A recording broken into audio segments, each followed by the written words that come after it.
I stepped off the plane feeling refreshed after 2 incredible weeks exploring Thailand. The temples, the food, the beaches. It had been the perfect escape from my high-stress consulting job and the endless petty drama of Pinecrest Estates. All I wanted was to sink into my own bed and sleep off the jet lag. But as my Uber pulled into my neighborhood, I noticed something strange. There was a police car parked in my driveway. My first thought was that someone had broken in while I was away. But as I approached, dragging my suitcase behind me, I saw a family standing on my porch talking to the officers. A man, woman, and 2 children, all looking completely at home. The woman was gesturing with a set of keys, my house keys. "Excuse me," I said, stepping past the police cruiser. "What's going on here? This is my house." The officers turned to me with suspicious glares. "Sir, these homeowners called us because they said someone was threatening to break into their home. Can I see some identification?" I fumbled for my passport, completely bewildered. There must be some mistake. I've lived here for 6 years. I just got back from vacation. The man on my porch looked equally confused. "We bought this house 2 weeks ago. We have all the paperwork and the deed. We moved in yesterday." My stomach dropped. That's impossible. I never put my house up for sale.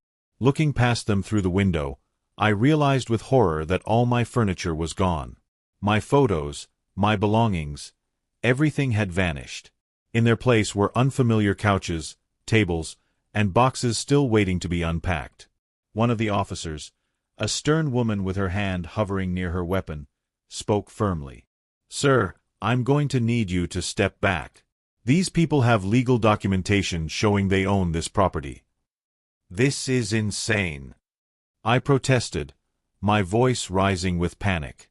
"I have my mortgage statements, tax records, everything's on my phone. I can prove this is my house."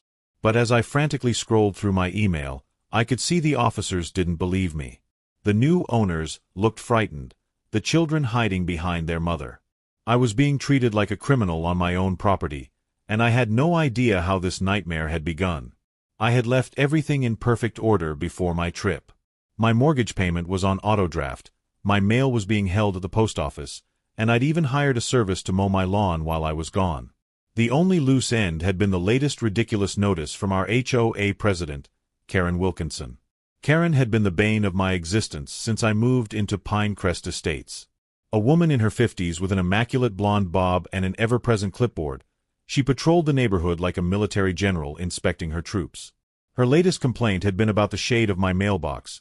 Apparently, charcoal gray violated the community standards, which specified slate gray.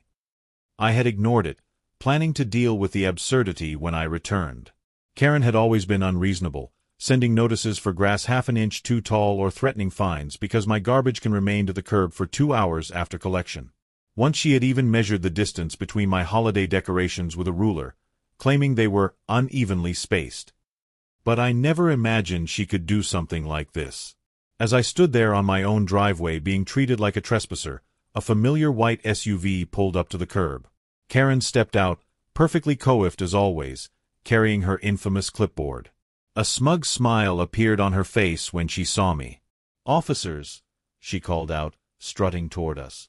"I see our neighborhood intruder has returned. As I mentioned when these nice folks called me earlier, this man no longer lives here. He abandoned the property months ago, which is why the HOA had to intervene." "What?" I exploded, turning to face her. "I've been gone for 2 weeks, not months. You know that." Karen's eyes narrowed. "The board has documentation showing this property was vacant and abandoned, with HOA fees unpaid for 6 months. We followed all legal processes to place a lien and force a sale to recover costs. It was a complete fabrication. I had never missed a single payment." Even the officers looked skeptical at this point, but they still had to follow protocol. They suggested I contact a lawyer immediately and sort it out through proper channels. The next 48 hours were a blur of panic and frustration. I checked into a hotel and called every lawyer in town until I found one who could see me immediately. Jessica Ramirez listened to my story with growing concern, her expression darkening as I explained Karen's history of harassment. "This sounds like fraud," she said, tapping her pen against her legal pad. "But we need to move quickly. If they've actually filed a deed transfer, we need to challenge it before the situation gets more complicated." Jessica helped me gather evidence. Bank statements showing all my HOA payments, travel documentation proving I'd only been gone 2 weeks, and emails from neighbors who'd seen me actively living in my home right up until my vacation.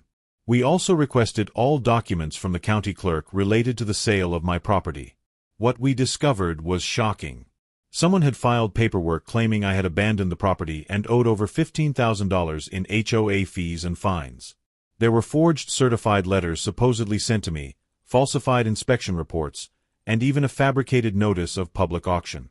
The paper trail led directly back to Karen and the HOA board. Most disturbing was what we found when Jessica suggested we look into other recent sales in the neighborhood. 2 other homes had been sold through similar expedited lien processes in the past year, both while the owners were away on extended trips. One owner had been stationed overseas with the military. Another had been caring for a sick parent in another state. I was furious. "She's been targeting people who are away and can't defend themselves," I told Jessica. "This isn't just harassment anymore. It's organized crime." The turning point came when we discovered Karen's connection to the real estate company handling these quick sales. Her sister-in-law was the broker, and they had been splitting the commissions. Even more damning was an email we uncovered through subpoena where Karen discussed finding the next opportunity when she noticed I had stopped my mail delivery and booked a ride to the airport. With this evidence in hand, we approached the district attorney's office. At first, they seemed reluctant to get involved in what they viewed as a civil matter. But when Jessica presented the pattern of fraud across multiple properties, they finally took notice. "This is systematic real estate fraud," Jessica argued. "And it's not just Ms. Wilkinson, it's a conspiracy involving multiple members of the HOA board and real estate professionals." The investigation gained momentum when we contacted a local news station. The reporter, eager for a story about corruption in suburban America, jumped at the chance to expose Karen's scheme. Their investigation revealed that Karen had been running the HOA like her personal fiefdom for years, intimidating board members into compliance and filtering contracts to friends and family. The news segment aired on a Thursday evening. By Friday morning, my phone was ringing non-stop with calls from neighbors I'd barely spoken to before. Many had their own stories about Karen's abuse of power but had been too intimidated to speak up. More significantly, a former HOA treasurer came forward with records showing Karen had been embezzling funds for years, using the association's accounts as her personal piggy bank. Everything changed quickly after that. The police, now taking the case seriously, obtained a warrant to search Karen's home and the HOA office.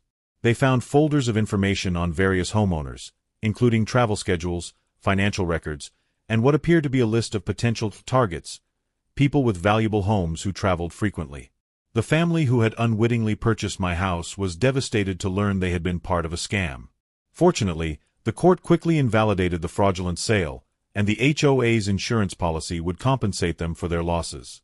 I was allowed to return home, though many of my personal belongings had been sold or discarded during the fake property cleanout. In a dramatic scene that neighbors recorded on their phones, Karen was arrested in the middle of an HOA meeting where she had been denying all allegations. The officers interrupted her mid-sentence, reading her rights as they handcuffed her in front of the entire community. Her face, usually set in a self-satisfied smirk, crumpled in shock and outrage. "This is ridiculous," she shrieked as they led her away. "I was protecting property values. These people should be thanking me." No one was thanking her when the charges were formally filed. Multiple counts of fraud, forgery, conspiracy, grand theft, and money laundering. The prosecutor announced they would be seeking maximum penalties, up to 25 years in prison and fines exceeding $1 million. Karen's perfectly maintained facade finally shattered during her arraignment when the judge denied bail, citing flight risk and the severity of the charges. She collapsed into sobs, mascara streaking down her face as she was led away in an orange jumpsuit, a far cry from her usual tailored pantsuits and pearl necklaces.